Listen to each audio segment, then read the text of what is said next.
as a core wintering area protected. When I first came up here, you could get a bounty for shooting a pair of eagles or feet for $2 by you turn in a set of feet where you got $2. Well, now of course the laws have changed and you can't do that anymore.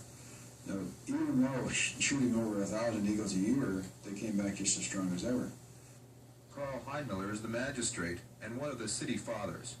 He wants to study eagles, let him study eagles. But if he starts telling us what to do about our timber and our mining and so on, then he doesn't either have the background or does he have the right to do that.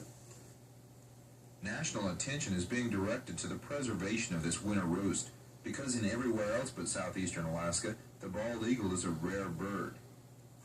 But the people of Haines are faced with an ailing economy, and some of them are beginning to think this gathering of our national symbol might be endangering the town's survival by locking up large areas of commercial timberland. I think that the eagle is well protected by existing sanctuary, by existing laws, both federal and state, and by the attitude of the people in this valley. And that we should consider the needs of people now that we've considered the needs of the eagle so well. John Shnabel is the owner of the town's largest mill. It's not operating anymore. I'm afraid the economy of Haines is just about dead as far as any meaningful employment. The only employment we seem to have in the area at the present time is sort of government finance make work projects, and it seems like in the past few years we look about us, we could identify an easy $10 million of federal, state, and other money spent in the name of trying to preserve some measure of employment for the people that have been displaced by the shutdown of the forest industry. What caused the shutdown of the forest industry? Basically, two things that caused the closure of it. One was the environmental movement in the Tongass Forest, which has resulted in a reduction of the $825 million annual cut to a figure well below $500 million. And the state took the position that maybe Haines should be better off as a park rather than having a forest industry in it, and the timber sale program in the Haines area came to a stop, and with that came the stop of the sawmill. Government, fishing, and tourism are keeping Haines alive today. Haines is located at the top of the southeastern panhandle and provides the highway link between southeast Alaska and the rest of the state. It's also the site of historic Fort Chilkat, a former military base that is being developed as an art center and tourist location by Carl Heinmiller and a group of people. The Indian Arts Center at Fort Chilkat has become the center of a revival in traditional Tlingit wood carving and dancing. Haines is also located at the head of beautiful Lynn Canal, an area that yielded an estimated $5 million worth of salmon last year in a relatively bad season. But commercial fishing and tourism in Haines are primarily summer activities. There's an element of people in and around Haines that believes the future lies with the development of the fishing and tourism industries, not with an extensive cut of local timber.